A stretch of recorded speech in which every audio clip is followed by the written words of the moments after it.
Donald Trump has just frozen $2.3 billion in funding for Harvard because they ain't playing ball and dropping their DEI nonsense. Harvard says, no. This is a political stunt, and we're not going to let you dictate what we can or cannot do and say and teach at our university. But here's where it gets interesting, my friends. Now, when I imagine cutting of DEI, diversity, equity, inclusion, fine. We should be calling it diversity, inclusivity, and equity because then it's DEI, but you get the point. When we think about that, we imagine special protections based on class and I would say special punishments based on class and things of this nature. That is Ibram Kendi's view that you have to, what did he say? The only remedy for past discrimination is, the only remedy from present discrimination is future discrimination or something like that. He was basically arguing, as most of the DEI proponents do, that we must discriminate against white people because white people are the evil oppressors. So when Trump officials say, hey, you can't do that anymore, and Harvard says no, good. Cut their funding off. It's illegal. It's racist. But hold on there a gosh darn minute. It ain't just about that. The Trump administration also is demanding special anti-Semitism requirements, which is where things get weird. Look, man, I don't like anti-Semitism. All right. I think there's a lot of crazy crackpot conspiracy theorists out there who are obsessed with the Jews and Israel. But you're allowed to criticize Israel. You're allowed to have opinions, even if they're dumb. So the problem I largely have with DEI is that it enforces illegal action. Preferencing some races over another is a violation of the Civil Rights Act. So hold on. What is this that they're actually demanding? And what is this really about? I got to be honest. I don't think the principal battle is largely about DEI. I think the principal battle is largely about anti-Semitism and U.S. foreign policy. That is why Trump, his administration, is targeting individuals who are opposed to U.S. foreign policy. And, you know, Ian made a good point on IRL last week. It's because of the Suez Canal. Makes a lot of sense. Trump wants Greenland. Trump wants Panama. Trump wants the Suez. So Trump is going to defend Israel. But let me give you the news first before I rant on this. The Guardian reports Trump officials cut billions in Harvard funds after university defies demands. They say the U.S. Education Department is freezing about $2.3 billion in federal funds to Harvard University, the agency said on Monday. The announcement comes as the Ivy League school has decided to fight the White House's demands that it crack down on anti-Semitism and alleged civil rights violations, including shutting down diversity, equity, and inclusion programs, which I'm in favor of that. Harvard's statement today reinforces the troubling entitlement mindset that is endemic in our nation's most prestigious universities and colleges, that federal investment does not come with the responsibility to uphold civil rights law, said a member of the department task force on combating anti-Semitism in a statement. The Education Department Task Force on Combating Anti-Semitism said in a statement it was freezing $2.2 billion in grants and $60 million in a multi-year contract value to Harvard. In a letter to Harvard on Friday, the administration called for broad government and leadership reforms, a requirement that Harvard institute what it calls merit-based admissions and hiring policies, as well as conduct an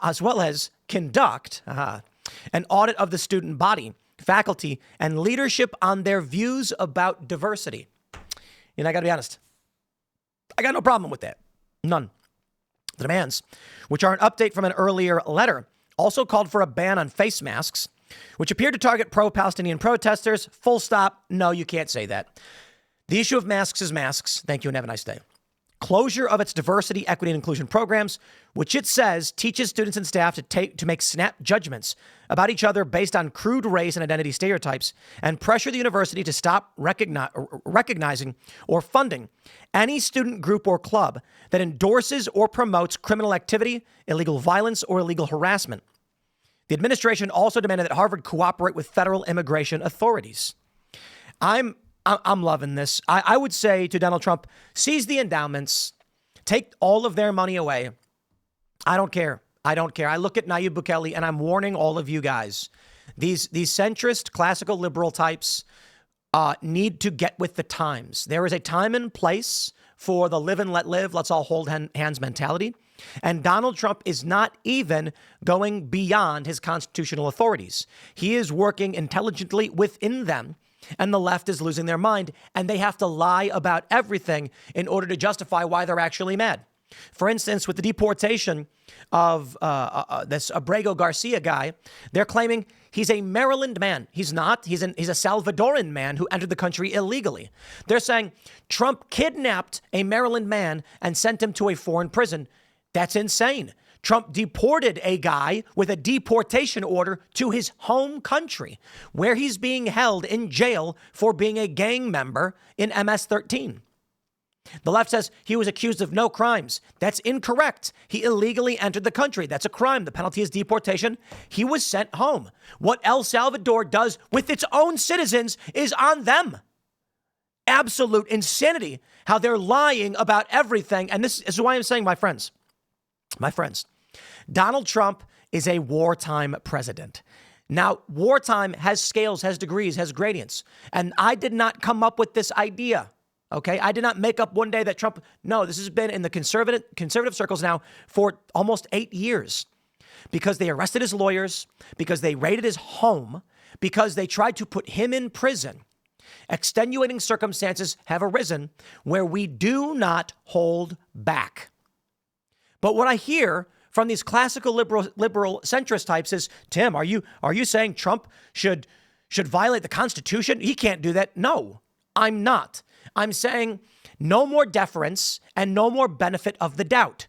Trump needs to use whatever authorities he has to shut down the anti-America, the destructive policies and actions of corrupt individuals. That is, deporting people under the Alien Enemies Act, which he's allowed to do.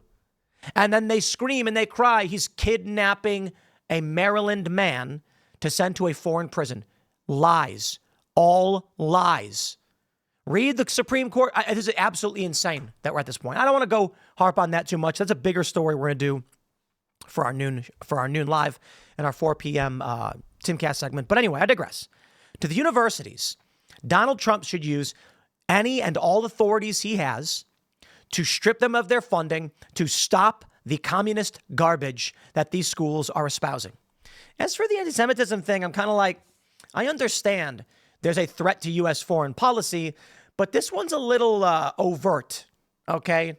Maybe overt's not the right word, but a little heavy-handed. I think it undermines your play. I think Trump can say, the anti-Semitism thing I think is dumb.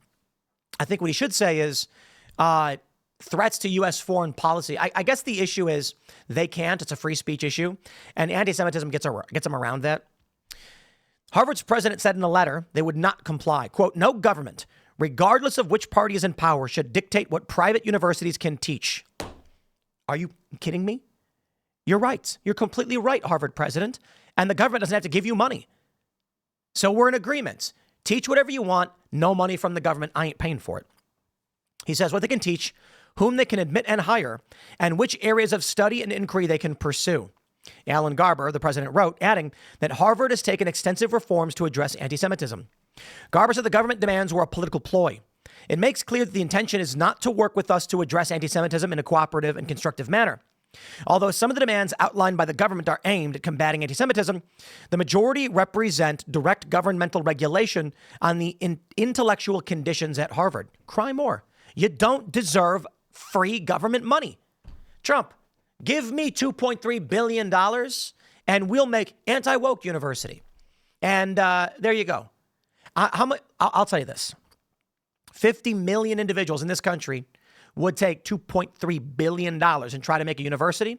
And even the stupidest of people, a homeless guy getting drunk on the street, would do a better job of handling this than Harvard is in terms of Trump's demands. Here's $2.3 billion. Get a bunch of young people together and don't have them do any of this diversity, equity garbage or allow them to protest and be anti-Semitic. Any random person could do it. On Monday, Barack Obama posted in support of the university. Harvard has set an example for other higher ed institutions, rejecting an unlawful and ham-handed attempt to stifle academic freedom, while taking concrete steps to make sure all students at Harvard can benefit from an environment of intellectual inquiry, rigorous debate, and mutual respect. Let's hope other institutions follow suit. The demands from the Trump administration prompted a group of alumni to write to university leaders calling for it to legally contest and refuse to comply with unlawful demands and threaten academic freedom. I hate communists so much. I hate communists so much, guys. All Trump said was, we're not going to give you $2.3 billion. Give. All you got to do is abide by the law. And the communists are screaming and banging on the table. We should get free government money. I absolutely despise these people so much. Harvard stood up for integrity today. Integrity, values, and freedoms that serve as the foundation of higher education, says Anurima Bhargava, one of the alumni behind the letter. Harvard reminded the world that learning, innovation, and transformative growth will not yield to bullying and authoritarian whims. That's it. Wartime president. Trump, iron fist time, okay? And what I'm saying, and I'll stress this again, is within his constitutional limits. And he's got great powers. These people have made the argument they should get our money, taxpayer money, given to them with no stipulations and no requirements. Trump simply said, what you're doing is illegal, okay? 1964 Civil Rights Act, illegal, so we're not going to pay you. And these scumbags are outright stating they are entitled to your money so that they can teach people to be racist. Incredible. They're going to mention it sparked a protest over the weekend from members of the Harvard community and residents of Cambridge, and a lawsuit from the American Association of University Professors on Friday challenging the cuts. In their lawsuit, plaintiffs argue that the Trump administration has failed to follow steps required under Title VI before it starts cutting funds and giving notice of the cuts to both the university and Congress. These sweeping yet indeterminate demands are not remedies targeting the causes of any determination of noncompliance with federal law. Instead, they overtly seek to impose on Harvard University political views and policy preferences advanced by the Trump administration and commit the university to punishing disfavored speech. You have no right to our money. End of story. Now, Obama, of course, came out and said it's a good thing that people are racist because he is one of the worst presidents we've ever had. Despite the fact he was overwhelmingly popular, he was. I wish people would pay attention to the news and what is happening in this country, because Barack Obama gets into office saying, we're gonna bring our troops back. Granted, he was wishy-washy. He did talk about needing more troops in Afghanistan. But the idea pressed by Democrats among young people was that he was the anti-war guy. This dude was one of the most brutal foreign policy actors of our day. To be fair, they did call him deporter-in-chief, so I can't fault him for that. But Barack Obama killed American citizens. It dramatically increased the drone strikes on foreign countries, launched, I believe it was 7 new wars. And that's Obama for you. Obama made race relations in this country substantially worse. Instead of coming out and saying, we must be friends, neighbors, brothers, sisters, fathers, mothers, he said, Trayvon looked like how my son would have looked, or something like that. So when the BLM riots kicked off, this is the beginning of Black Lives Matter with Trayvon Martin, and the media lied about everything, Obama said, let's throw gasoline on the fire. He was an awful president. He was miserable. Now, hey, if you're the deep state and you like U.S. foreign policy, you probably like Obama. You probably think he was a good dude. Sure, he surged our Middle Eastern presence. He bombed people. He got us entangled in Syria and Libya. Oh, boy. Right. Well, my friends, there's more. In Maine, a judge has ordered Trump, give him the money. Same deal. Trump told Maine, I'm not giving you federal funds if you're going to allow men to compete against women. Why? It's illegal. And Trump chooses how the law is enforced. Or I should say, he has means under the Constitution to enforce the law, and he chooses how and when he does that. That does not mean the executive branch can do random crazy things. In this regard, Trump ordered a freezing of the funds to Maine because they're in violation of the law. A judge has granted a temporary restraining order after the USDA froze funds to Maine over its refusal to change trans athlete policies. And Maine is defiant. These states are willfully violating the law. The 1964 Civil Rights Act says you cannot discriminate on the basis of race. All of these states are doing it overtly. And now we do have very serious concerns, I tell you. My friends, this is the judicial coup. This is where you've got 677 district court judges, even one in Guam. And all it takes is one to stop what Trump is doing. So the Supreme Court is going to be working on overtime. because Democrats, they go forum shopping. That's what they do. They know exactly which courts are activists and will side with them no matter what. They bring the lawsuits there, and they're guaranteed to win. And the judges actually had the nerve to say their powers are equal to Trump. At a certain point, this is a judicial coup. Democrats have put these judges in place for the explicit purpose of obstructing Donald Trump in his term as president. And now here we are. Donald Trump, seeking to use his constitutional authorities, is blocked every which way. And the Supreme Court has to keep stepping in and saying, stop this. Now, there's one remedy. Congress can cut funding to these corrupt judges. That's the fastest way. You're not going to impeach. But with a simple majority, you can cut funding and say, goodbye. And then, what are the courts going to do? It would be absolutely fascinating, I tell you this, if Congress cuts funding to district court judges and the judges try to block Congress from doing it, because they can't. But they would.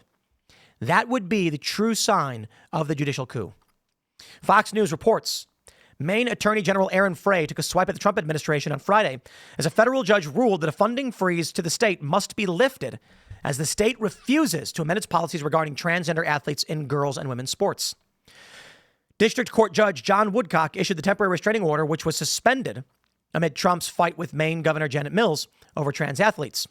The U.S. Department of Agriculture announced the funding freeze last week. Quote, this temporary restraining order confirms the Trump administration did not follow the rule of law when it cut program funds that go to feed school children and vulnerable adults.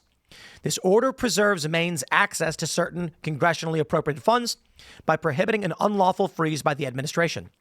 No one in our constitutional republic is above the law, and we continue to fight to hold this administration to account. Let me tell you, my friends, Trump is following the Constitution. He's following the law. He could simply come out and say, ignore the courts. Personally, I think he should.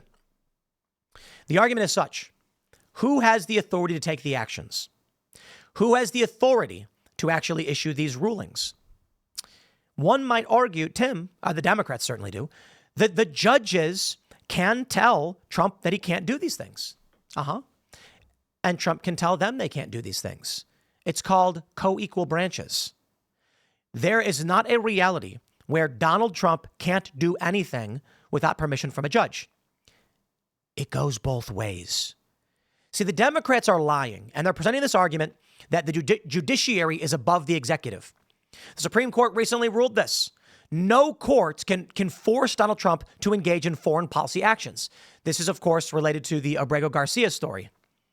A district court ordered him to retrieve an individual from a foreign country of which he's a citizen of that country and in prison in that country, as per their laws. Supreme Court said, are you nuts? You can't do that. Nobody directs the president to engage in foreign policy. So let's talk about where we're at right now. If a judge issues an unconstitutional order, it is incumbent upon the other branches to say no. Let's make it a little bit overt, right? Because what we're looking at with Maine is it's contested. Who has final say? Trump, I think, should just defy this and say, once Supreme Court issues it, we'll consider it. Here's the point. Imagine a lower court ordered Donald Trump to kill a guy, like just straight up murder in cold blood. They said, we hereby order Donald Trump must go on Fifth Avenue and shoot somebody. Trump's not going to do that. You can't order something that is illegal and unconstitutional. Just because a judge says it doesn't mean Trump has to do it. In fact, it would be Trump's sworn duty to uphold his oath to the Constitution by saying, no, I will not do that. That's illegal. That is unconstitutional.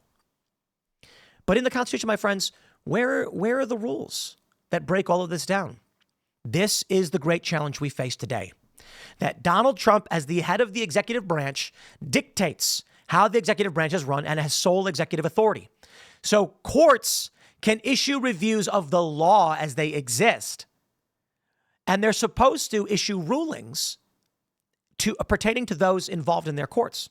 Instead, they've been issuing universal injunctions and trying to stop the executive authorities of Donald Trump. Let's do this. I think it's Article 2. Let's just pull up the old Constitution here. And I'm going to read the judiciary, which is Article 3, I believe. The judicial power of the U.S. shall be vested in one Supreme Court and in such inferior courts as the Congress may from time to time ordain and establish. The judges, both of the Supreme and inferior courts, shall hold their offices during good behavior and shall at stated times receive for the services a compensation which shall not be diminished during their continuance in office. The judicial power shall extend to all cases in law and equity arising under this Constitution, the laws of the U.S. and treaties made, or which shall be made under their authority, to all cases affecting ambassadors or other public ministers and consuls, to all cases of admiralty and maritime jurisdiction, to controversies to which the U.S. shall be a party, to controversies between two or more states, between a state and citizen of another state, between citizens of different states. We get it. They go on to say, in all cases affecting ambassadors, we get it. The trial of all crimes, except in the cases of impeachment, shall be by jury, and such trial shall be held in the state where the said crimes shall have been committed. But when not committed within any state, the trial shall be in such place or places as the Congress may by law have directed. Where does it say that the judiciary has the authority to violate the law? In fact, I got to be honest, in the straight up article outlining the judicial powers, it does not. It does not have a determination as to what happens when they seek to violate the Constitution. Because let me put it bluntly. Article 2 says the executive power shall be vested in a president of the United States of America. He shall hold his office, blah, blah, blah. Each state shall appoint. We get it. Sole executive authority exists within the president. And while certainly the courts do exist to deal with controversies, the idea that when Trump says we will not engage in certain actions and the judges then say you actually have to do as we decide you do, it's an absurdity. Plain absurdity. Now, how do you resolve this? Honestly, I have no good answer.